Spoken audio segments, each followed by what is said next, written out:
Good morning friends. তো এখন বাজে সকাল 6:30। তো আজকে হচ্ছে সানডে, তো হচ্ছে একটু তাড়াতাড়ি ওঠার কারণ আছে। অন্য অন্য সময় একটু দেরিতে উঠি, তো আজকের একটু তাড়াতাড়ি উঠেছি এই কারণে যে মেয়ের পরীক্ষা আছে, ছোটো মেয়ের পরীক্ষা আছে। তো ওকে একটু সারাদিনে পড়াতে হবে, তো সেই কারণে হচ্ছে একটুখানি মানে সকাল সকাল উঠলাম। আর তার মধ্যে প্রচুর কাজও রয়েছে, কারণ আজকে যেহেতু সানডে আর সারা সপ্তাহ বলতে কি 1 মাস পুরো ভালোভাবে হচ্ছে বাড়িতে কাজ বাজ কিছু হয়নি, মানে পরিষ্কার হয়নি। সেই জন্যে একটু তাড়াতাড়ি উঠেছি, ওকে একটু পরিয়ে টরিয়ে নিয়ে বাকি আরও অনেক আদার্স যে কাজগুলো আছে সেগুলো সব সারবো। কারণ সানডে ছাড়া তো আর অন্য কোনো দিন হয় না, স্কুলের প্রেশার থাকে বা আমার হাজব্যান্ড অফিসে যায়, সেই সব রান্নাবান্নার অনেক প্রেশার থাকে। তো সেই কারণে অন্য কোনো মানে এক্সট্রা কাজে হাত দেওয়া হয় না, তো সেই কারণে একটু সকাল সকালই উঠেছি। আর এদিকে দেখো আমি বাড়িতে যে তেলটা বানাই সেই তেলটা একটু মেখে নিচ্ছি, কারণ অনেক এই গরম পড়েছে না, চুল যেন দুদিন ছাড়া ছাড়া মানে হচ্ছে কি যে ঘামে চ্যাটচ্যাট করছে, মানে দুদিন ছাড়া ছাড়া শ্যাম্পু না দিলে হচ্ছে না। তো সেই কারণে একটু ভাবলাম যে মাথায় একটু তেলটা দিয়ে নিয়ে তারপর হচ্ছে কি যে আমি স্নান করার সময় শ্যাম্পু করে নেবো। তো সকালবেলা উঠেই মাত্র আগে আমি মুখ টুক ধুয়ে তারপর হচ্ছে কি যে আমি একটুখানি মাথায় তেল দিয়ে নিলাম। তো নিয়ে আর দেখো না কত চুলও উঠছে, এই ঘামবে এবারে চুলও উঠবে, কাদা কাদা চুল উঠবে। আর এখানে দেখো মেয়েকে তুলে নিয়েছি, তুলে ওকে মুখ টুক ধুয়ে নিয়ে এখানে পড়তে বসিয়ে দিয়েছি। তো ওকে একটু পড়িয়ে নিই সকাল সকাল, কারণ বেলা হয়ে গেলে মানে ওর বাবা টাবা উঠে গেলে, বাবা দিদি ওরা উঠে গেলে না আর পড়াটা হয় না, ওদের সাথে গল্প করতে করতে মানে পড়তে পড়তে ওই দিকেই মনটা বেশি যায়, মানে ওদের সাথে একটু গল্প করবে এ করবে। তো সেই কারণে ওকে একটু তাড়াতাড়ি তুলে আমি একটুখানি পড়িয়ে নিচ্ছি, তারপরে বাকি কাজে হাত দেবো। তারপর তো ও যাবে আবার ফিরে ড্রয়িংয়ে যাবে। তো সেই কারণে হচ্ছে কি যে ওকে একটু তাড়াতাড়ি পড়িয়ে নিলাম। আমি বললাম তুই ড্রয়িংয়ে যাবি, তাহলে তুই তাড়াতাড়ি, তোকে আর ওর খুব ড্রয়িংয়ের নেশা। আমি বলি তুই যদি ড্রয়িংয়ে যেতে চাস তাহলে তোকে আগে সকালবেলা উঠে পড়াটা করে নিতে হবে, তারপর তুই ড্রয়িংয়ে যেতে পারবি। তো ওর রীতিমতন সকালবেলা উঠেই পড়েছে ওই জন্যে, ড্রয়িং কামাই করবে না। আর এইখানটায় দেখো মেয়ে সব টেনে বার করেছে, ও কি হচ্ছে স্কুলের হচ্ছে কি যে লাইব্রেরি কার্ড বানাবে, তো তার জন্য ওর একটা মানে পেপার লাগবে গ্রিন কালারের, তো সেই কারণে ও খুঁজছে। তো দেখো একটা জিনিস লাগবে, তো সেটা চোখের সামনে থাকবে কিন্তু সেই সব টেনে বার করবে, তারপরে সব করবে। তার এখানে হচ্ছে কি যে ও ড্রয়িং ক্লাসে যাবে মেয়ে, তো ড্রয়িংয়ের পরীক্ষা আছে। তো স্যার বলেছে কি 12খানা পিস কেটে দিতে, পেপার মানে আর্ট পেপার কেটে দিতে, তো সেটাই হচ্ছে আমি কেটে দিচ্ছি। ও যাবে তো নিয়ে যাবে, তো সেই কারণে আমি কেটে দিচ্ছি। আর হচ্ছে কি যে ওকে আমি ড্রয়িংয়ে দিতে যাব, ড্রয়িংয়ে দিয়ে এসে তারপর আমি বাকি কাজে হাত দেব, কারণ ওকে আবার দিয়ে আসতে একটা ঝামেলা আছে। তো তো সেই কারণে তো দেখো আমি এখানে হচ্ছে রেডি হচ্ছি, মেয়েকে দিয়ে আসতে যাব। আর দেখো জামাগুলো পরছি, আরও মানে গায়ে টাইট হচ্ছে কেন জানি না, আমি দিনে দিন মানে আরও যেন মোটা হয়ে যাচ্ছি, কি করব বুঝতে পারি না।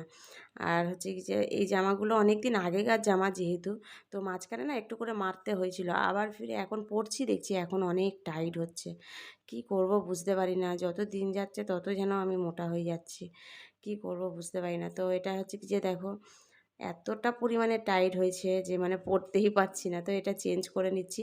দেখো চেঞ্জ করে এটা পরলাম, তো এটাও দেখছি একটু একটু মানে টাইট হচ্ছে, তো কিছু করার নেই, চলো এটা আপাতত চলেই যাবে। আপাতত এই সামনেই আছে, দিয়ে চলে আসি। এই যে চলে যাচ্ছি দিতে, ঠিক আছে। মেয়েকে নিয়ে বেরিয়ে যাচ্ছি, তো ওকে রেডি ফেডি করে নিয়ে ওকে ড্রয়িং ক্লাসে ঢুকিয়ে দিয়ে আসি। আর দিয়ে এসে তারপরে বাকি কাজ, অনেক কাজ আছে, অনেক কাজ আছে, মানে সংসারের যত কাজ করানো না শেষ হয় না জানো তো, মানে সংসারের কাজ কোনো দিনও শেষ হয় না। বাইরের কাজ শেষ হয় যদিও, কিন্তু সংসারের কাজ কোনো দিনও শেষ হয় না। আর এখানে দেখো বাড়িতে এসে দেখছি কি যে এই হচ্ছে এইটা না, এটা কি বলো তো, এটা একটা কোটো জানো তো, মানে ছোট্ট মতন একটা কোটো। এটা আমি একটা ক্রিম কিনেছিলাম, তো ক্রিমটা না আমার শ্যুট করেনি, তো না করাতে ওটাকে আমি ওই যে কোটোটা ছিল, কোটোটা আমার এত ভালো লেগেছে, কোটোটা দেখো কোটোটা কত সুন্দর, আমার ভালো লেগেছে বলে আমি রেখে দিয়েছি ওটা। আর ওটাকে নিয়ে মেয়ে হচ্ছে ঘূর্ণির মতন ঘোরাচ্ছে, তো ঘুরছেও কত সুন্দর, তুমি দেখো কত সুন্দর ঘুরছে, তোমরা দেখো। আর এখানে হচ্ছে কি যে আমি ওই মেয়ে হচ্ছে কি যে ছোটো মেয়ের চুলগুলো অনেক বড় বড় হয়ে গেছে, তো ওর চুল বাঁধতে হয়। তো সেই কারণে হচ্ছে কি যে গার্ডারগুলো অনেক দিন ধরে মানে খুঁজে খুঁজে পেয়েছি, এবারে এই কোটোটাতে অনেক গার্ডার, দেখো কত গার্ডার, আর খালি ভাবছি গার্ডার নেই গার্ডার নেই, গার্ডার কিনতে হবে। তো দেখো কত গার্ডার পেয়েছি। আর হচ্ছে কি যে আগে মেয়েদের চুল অনেক বড় বড় ছিল, মানে ছোটো মেয়ের চুলও অনেক বড় ছিল, বাঁধতে হতো। তো মাঝখানে আগের বছরে চুল পুরো ন্যাড়া করে দেওয়াতে আর হচ্ছে চুল টুল বাঁধারও অতটা ঝামেলা ছিল না, তো গার্ডারগুলোর কথা আমিও ভুলে গেছি, মাথা থেকে বেরিয়ে গেছে। তো ভাবছিলাম যে কয়েকটা গার্ডার কিনবো, তারপর দেখছি ওপরে গিয়ে আলমারির ওপর থেকে দেখলাম কোটোটা পেয়েছি। তো দেখলাম কোটোটার মধ্যে অনেক গার্ডার আছে, তো কিছু কিছু গার্ডার আবার নষ্টও হয়ে গেছে, ফেলে দিতে হবে। দেখো অনেক দিন ধরে থাকলে যেসব হচ্ছে যে ভালো ভালো গার্ডারগুলো অনেক দিন থাকলে না, মানে সেইগুলো না কেমন একটু হার্ডি টাইপের হয়ে যায়। তো সেই জন্য কিছুটিগুলো বেছে বেছে ফেলে দেবো, আর যেগুলো ভালো সেগুলো রেখে দেবো। কারণ রেগুলারই এখন যা গরম পড়েছে, রেগুলারই ওর চুল দুটো করে তিনটে করে বেঁধে দিতে হয়। তো সেই কারণে গার্ডারগুলোকে একটুকুনি মানে রেডি করে নিই, এগুলোকে পরিষ্কার করে নিয়ে তারপর আমি একটু বিছানার বেড কাভারগুলো একটু চেঞ্জ করব। কারণ অনেক দিন হয়ে গেছে চেঞ্জ করা হচ্ছে না, প্রচুর ময়লা হয়েছে। তো আজকের একটুখানি বেড কাভারগুলো চেঞ্জ করে নেব, 2 ঘরেরই বেড কাভার আমি চেঞ্জ করে নেব। আর হচ্ছে কি যে সানডেতে একটু মনে হয় যে একটু মানে আরাম করি, একটু বেশিক্ষণ ঘুমাই, হ্যাঁ মনে হয়, কিন্তু হয়ে আর ওঠে না। কারণ কি সানডে মানে বিয়ে হয়ে যাওয়ার পরে না, আর তারপরে হচ্ছে কি যে ঘুম যেন কোথায় চলে যায়, বিশেষ করে তো বাচ্চা হওয়ার পর থেকে ঘুম কোথায় চলে যায়। টেনশান একটা, মানে যে একটু দেরিতে উঠবো, বাবা এই কাজ আছে, ওই কাজ আছে, সেই কাজ আছে, কত রকম মাথায় চাপ। আরও বিশেষ করে স্কুল টুল থাকলে, পড়াশুনো থাকলে তো আরোই। জানি না কার কার কীরকম হয়, কিন্তু আমার খুবই হয়, আমার খুবই ঘুম কমে গেছে। আমি বিয়ের আগে আমি এত ঘুমাতে ভালোবাসতাম যে তোমরা মানে ধারণা করতে পারবে না। আমার যদি সারাদিন না খেতে দিয়েও যদি ঘুমাতে কেউ দেয় না, আমি তাও ঘুমাতাম, মানে এরকম অবস্থা ছিল। আর এখন দেখো আমার ঘুমই হয় না, আমি ঠিক টাইমে উঠে যাই। তো দেখেছো কতগুলো এত গার্ডার জমেছে। তো চলো, আমি এখানে হচ্ছে যে বিছানার বেড কাভারগুলো একটু চেঞ্জ করে নিলাম, বালিশের ওয়ারটোয়ারগুলো একটু চেঞ্জ করে নিলাম। আবার কাচতেও হবে অনেক কিছু, জানো তো, প্রচুর কাচতে হবে। তো কাচাকুচিও বাকি আছে, মেয়েদের ড্রেস ফ্রেস কাচা আছে, মোজা অনেকগুলো মোজা কাঁড়ি হয়ে গেছে। তো সেইগুলো হচ্ছে কি যে কাচতে হবে, 2 ঘরের বেড কাভার কাচতে হবে।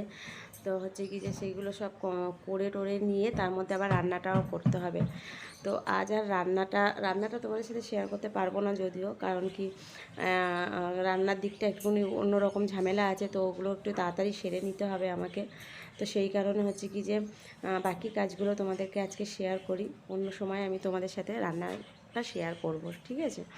তো হচ্ছে কি যে এগুলো বেড কাভার এই ঘরেরটা চেঞ্জ করে নিয়ে মেয়েদের ঘরেরটাও আমি চেঞ্জ করে নেব। তারপর মেয়েদের স্কুল ব্যাগ ট্যাগগুলো আমার একটু কাচার আছে, ওগুলো একটু ধুয়ে দেবো, কারণ অনেক দিন ওদেরগুলোও ধোয়া হয়নি, ব্যাগগুলো অনেক পরিমাণে ময়লা হয়েছে। তো সেই কারণে ওগুলো একটু ধুয়ে টুয়ে দেবো। তো তোমরা সঙ্গে থাকো, দেখতে থাকো। আর ভিডিওটা ভালো লাগলে অবশ্যই কিন্তু সাবস্ক্রাইব করতে ভুলো না, আর নোটিফিকেশানটা অন করে রাখবে, বেল আইকনটা হচ্ছে কি যে ইয়ে করে রাখবে। তো আমি যখনই নতুন নতুন ভিডিও মানে আমি দেবো, তো আপনার কাছে নোটিফিকেশান চলে যাবে, ঠিক আছে? তো আর আশা করি ব্লগটা তোমরা পুরোটা দেখবে। তো তোমাদের ভালোও লাগবে আশা করি। আর যদি ভালো লাগে, আমি তো বলেই দিলাম যে একটু সাবস্ক্রাইব করে দিও। তো তোমাদের সাপোর্টটা আমার একটু দরকার, একটু সাপোর্ট করো আমাকে, আমি নতুন ইউটিউবে, আমাকেও একটু সাপোর্ট করো, ঠিক আছে? আর হচ্ছে কি যে চলো, এখানে আমি একটুখানি ঘরটাও ঝাঁট দিয়ে নিলাম। তো ঘরটা ঝাঁট দিয়ে নিয়ে তারপর হচ্ছে কি যে আমি জামা কাপড় কাচতে ঢুকবো, মানে ব্যাগ ট্যাগগুলো যেগুলো পরিষ্কার করার আদার্স জিনিস, সেগুলো সব পরিষ্কার করবো। আগে ঘরটা একটু ঝাঁট দিয়ে নিই। তো দেখো রোজই ঝাঁট দিই, রোজই এত ময়লা বেরোয়, মানে কাগজ কেটে কেটে ঘরে ভর্তি করে। আর এইখানে দরজাটা দেখো, দরজাটা সমানে খুলে আসবে, সমানে মানে যতবার আমি ওটাকে পায়াটাকে আমি ইয়ে করি, খুলে খুলে চলে আসে। হ্যাঁ, এমনভাবে লাগিয়ে দিয়ে গেছে না, একটু উঁচু মানে আর একটু নিচু করে দিলে মানে ওটা পুরো সেট হয়ে যেত। আমাদের ঘরেরটা ঠিক আছে, কিন্তু মেয়েদের ঘরটা না শুদ্ধ খুলে আসে। তো সেই কারণে নিচে একটুখানি ন্যাকড়া জড়িয়ে ভালো করে বেঁধে দিয়েছি, যাতে ওটা বা ন্যাকড়াটাও ঘষতে ঘষতে ছিঁড়ে গেছে। তো সেই কারণে বারবার খুলে যায়, তো সেই কারণে হচ্ছে ওটাকে বেঁধে দিলাম। আর এখানে দেখো না, মেয়েরা সব স্কেচ পেনগুলোকে মানে রং করে, স্কেচ পেনগুলোকে দিয়ে যেখানে সেখানে নিয়ে ফেলে দিয়ে দেয়। যখনই ঝাঁট দেবো, এখান থেকে একটা বেরোবে, ওখান থেকে একটা বেরোবে। আর হচ্ছে কি যে অনেক সময় দেখা যায় কালি আছে, মানে এমনি ফেলে দিয়েছে এরকম, ওই জন্য একটুখানি দেখে নিলাম হাতে ঘষে। কারণ তোমরা তো জানোই বাচ্চারা কতটা পরিমাণে নষ্ট করে জিনিসপত্র, আর জিনিসপত্র নষ্ট করলে আমার খুব কষ্ট হয়। তো সেই কারণে আমার মানে অ্যাকচুয়ালি কী জানো তো, এক সময় যখন আমরা ছোট ছিলাম, তো তখন সেই সময়টা না আমরা অনেক কিছু পাইনি। আমাদের বাবা মায়েরা তখন অনেক কিছু দিতে পারিনি, আমরা এত অভাবে মানুষ হয়েছি। তো সেই কারণে মেয়েদেরকে সবসময় শেখাই যে কোনো জিনিস যাতে নষ্ট করিস, হ্যাঁ, সব কিছু জিনিসের যেন মানে কদর দিস, সেইটাই ওদেরকে বোঝায়। আর এখানে দেখো গামছাগুলো খুব ময়লা হয়েছিল, তো গামছাগুলো একটু ধুয়ে নিচ্ছি, মানে কেচে দিচ্ছি। এদিকে হচ্ছে মেয়ের হচ্ছে কি যে স্কুলে যে সাদা মানে ইয়ে পড়ে যায়, গার্ডার পড়ে যায়, সেইটাও খুব ময়লা হয়েছিল। তো সেইগুলো একটুখানি ধুয়ে দিলাম। আর এদিকে গামছাগুলো একটু কেচে দিয়েছি। মেশিনে ওইদিকে কাচতে বসিয়েছি, মানে মেশিনে অন্য অন্য কাঁচা চাদর টাদরগুলো কাচতে দিয়ে দিয়েছি। আর এগুলো হালকা জিনিস তো, এগুলো আমি বলি হাতে ঘষে আর ধুয়ে দিই। সব কিছু তো মেশিনে দেওয়া যায় না একসাথে, তো অনেক জমে গেছে সেই কারণে। আর এখানে হচ্ছে কি যে দেখো, এখানে হচ্ছে দাদার ব্যাগ, বড় মেয়ের ব্যাগ, ছোটো মেয়ের ব্যাগ, সবার ব্যাগগুলো একেবারে ধুয়ে নিলাম। কারণ ছুটি আছে, দুদিন ছুটি ছিল, শনি রবি দুদিন ছুটি ছিল, তো সেই বাবা, কারণে কি রবিবারটি সুন্দর যেহেতু আঁকলি রে। সোমবারের মধ্যে শুকিয়ে যাবে। আর এখানে দেখো মেয়ে কত সুন্দর ড্রয়িং করছে, ওর ড্রয়িং পরীক্ষা আছে, তো স্যার অনেকগুলো ড্রয়িং বেছে দিয়েছে, তো সেইখানকার মধ্যে ড্রয়িংগুলো করতে বলেছে প্র্যাকটিস, তো ও ঘরে এসে প্র্যাকটিস করছে। তো ড্রয়িংটা কেমন লাগলো অবশ্যই কিন্তু তোমরা কমেন্টে কিন্তু জানাবে, ঠিক আছে, যে ওর ড্রয়িংটা কেমন করলো। তো ওর ড্রয়িংয়ের প্রচুর নেশা। তো দেখো ড্রয়িংটা ওর কতটা সুন্দর ও করেছে। আমি জানি না তোমাদের ভালো লাগবে কিনা, কিন্তু আমার তো খুব ভালো লাগছে, ড্রয়িংটা ভীষণই সুন্দর করেছে। তো চলো।